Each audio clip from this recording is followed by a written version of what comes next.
Takže, čus ľudia, zdraví vás Mati pri ďalšom videi z Shakes and Fidget. A ako vidíte, sme na svete s17.sfgamer.cz, kde máme úroveň 93, ktorú som dnes nahral.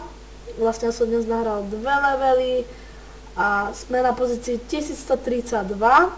No a vlastne dnes som nahral 2 levely, pretože mi padli až 3 alebo 2 podzemka, teraz aj neviem presne, ale viem, že z jedného podzemka mi padli tieto rukavičky, ale to mi ani vlastne netreba, takže nechám si tieto na inteligenciu. Ako vidíte, mám tu v inventári samé epiky, tu na rukavičky, papučky, tento vlastne hula kostým nahodilých turistu. Na Havaji nemajú pivo. Takže tento epic vlastne, ten náramok, opasok a zbraň vlastne blesk. Takže to sú moje epiky v inventári, na sebe mám 1, 2, 3, 4 epiky. Ako vidíte, mám všetky eliky, zviera, takže super. Takže chcem vám vlastne ukázať, že som dnes dokončil toto podzemie. Tohto tu som dnes dal down a sa mi zdá, že ešte jedno som dal z týchto, ale teraz si nie som istý, takže to je už jedno. Môžeme sa pozrieť do zbrojerní teraz, či tu na niečo nemáme na inteligenciu, takže toto by sa nám aj celkom hodilo, lenže ten máme ten epic klobučík, takže tu nás si necháme vlastne ten epic klobučík. Nič.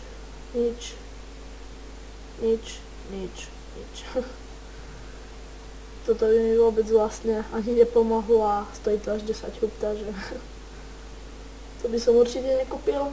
Takže dáme sa a ešte sa vlastne pozrieme do čaroobchodu, kde tiež nemáme väčšinou iba elixíry, ale to nám netreba. Takže dáme sa na hospodu.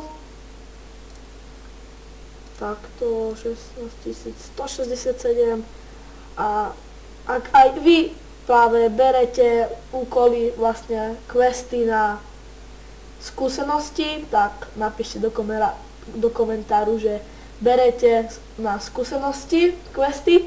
A tí, ktorí berete na zlato, tak napíšte na zlato. Tak ja som zvedavý, ktorí z vás budú viacej či tí na zlato, alebo tí na questy. A môžeme sa presunúť na ďalší svet, na svet 7, kde máme už level 178 a tu som vám takisto zabudol práve, nenatočil práve to, ako som dal podzemko, ale priznám sa vám, dal som to podzemko dnes, takže som vlastne happy. Ako vidíte, pozícia 1555, máme tu elixíry a blikáme tu cech. Takže pozrieme sa do cechu. Áno, ako vidíte, tu som aj to písal, že yes, podzemku je down. Takže takto. Takže kto je na svete 7 a je väčšia úroveň ako 60, tak píšte vlastne mne. Do cechu Mateva píšte mne, Matevovi. Ja vás určite pozvem, lebo máme tu niekoľko voľných miest, áno, až 4 miesta voľné. Takže určite ozvite sa mi a ja vás pozvem, ale musíte byť hlavne aktívni. Takže, ako vidíte, zlatý poklad pre tých, ktorí by prišli, je 100%, instruktor 112%, máme to aj tu napísané. Pozícia 88, ako som už vravel, podzemia máme 1850, takže ja si myslím, že to je celkom dobrý cech a ešte sa aj rozbehneme vyššie. Ja tomu verím. Ako vidíte, dal som vlastne súboj na cech Bambito Mundo, ktorý by sme mali zvládnuť, majú tu level 192, 151, 131, 126 a 111. Takže mali by sme to zvládnuť. Pozrieme sa do zbrojírní, kde asi tiež nič nemáme, lebo som tu už dnes nakúkol, ale to je iba tak zemným okom, takže nič tu nemáme. Takže vlastne tu tiež nemôžeme, takže Skúsime ešte zaútočiť na môjho kamaráta, ktorý vlastne bol v mojom cechu, ale odišiel. A on je vlastne aj hubičkár, ale už som ho presvedčila, aby išiel k nám naspäť, ale on nechcel ísť. Takže vlastne je na lepšej pozícii, úplný v cechu cechátor, v lepšom cechu. Ale keby som v lepšom cechu, aj možno v top 10, ale ja nechcem mať vlastný cech a vlastne tak ma tá hra viacej baví. Ako vidíte, on je full epic, on to aj písal na stránku na Facebooku, že je konečne full epic, že mu prešerom alebo tak nejak padla táto gitarka, takže to ti blahoželáme, Vikinko, a skúsime vlastne na ňo zaútočiť.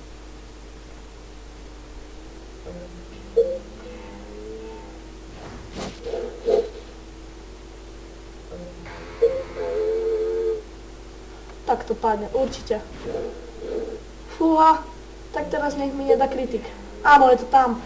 Takže dali sme ho a získaný veľa z 200 a vlastne ja už dnes som na ňo druhýkrát zautočil a aj ráno, aj teraz vlastne som ho porazil, takže dnes len na ňom som zarobil 400 hlasu, čo je celkom fajn, si myslím. Takže tak, aj keď je vlastne celý full epic, tak nie je moc silný, ja si myslím, a toto by sme mohli spláchnuť. Je to spláchnuté. Úroveň naplnenia 300 zo 700, aura 12. Takže toto by sme mohli vlastne vyhodiť, čo nám teraz padlo naspäť. Takto dáme sa na nejaký quest. A vlastne ja som dal dnes vlastne tie podzemka preto, lebo ma Lucievese zasponzoroval na svete 17, čo som na ňo veľmi pyšný, pretože on ma bude teraz vlastne sponzorovať, bude mi kupovať húbky, čo som veľmi rád. To mi určite pomôže a vlastne tie let's playe budú aj zaujímavejšie, pretože budú na Epic Event, budem pretáčať, budem skúšať podzemka hocikedy v let's play, vlastne teraz to sa nám ani neoplatí za jednu húbku, to si radšej hodíme naspäť do hospody a sa tam vyexpíme, takže som rád vlastne, že ma bude sponzorovať a za to ti Lucievese ďakujem. No a dnes sa presunieme na posledný účet, kde ešte sa nám asi nedokončil quest. Takže to vlastne strihnem a počkajte. Takže sme späť a quest je dokončený. Vlastne, ako vidíte, tu mám tiež niekoľko epikov, 3, super, 4 v inventári. A som v cechu Asgard, ktorý je na pozícii 41. Ja si myslím, že to celkom v pohode cech. A môžeme sa kúsok vylepšiť, máme tu na do zlata, takže ešte to hodíme do inteligencie a do výdrže, takto. Takže tu nás si dáme quest a pozrieme sa ešte do čarov obchodu, kde nič nemáme, a do zbrojírny vlastne môžeme ešte mrknúť. Wow, tak tohto si musím kúpiť. Ja som sa nemal teraz expiť, ale vlastne mal som kúpiť tú zbraň, čo je vynikajúca. Takže toto si musím kúpiť. Fú, neviem, či na to bude mať. Hneď ruším tento quest a berem quest na zlato, aby mi to vlastne potom vyšlo. Takže toto. Takže ako vidíte, ja som ani o tom nevedel, ale ja tu mám lepšiu zbraň vlastne ako tú, čo mám teraz. Takže toto si určite kúpim a z tohto let's playu by to bolo vlastne všetko, a ak sa vám videjko páčilo, dajte palec hore, ak sa vám videjko nepáčilo, tak dajte dislike a napíšte do komentáru prečo a čo by som mal vlastne vylepšiť v mojich videách. A kto ma ešte nepozná, tak určite dajte odber, budem rád a pomôže mi to, takže vlastne uvidíme sa pri ďalšom videi, takže čus, s pozdravom Maty.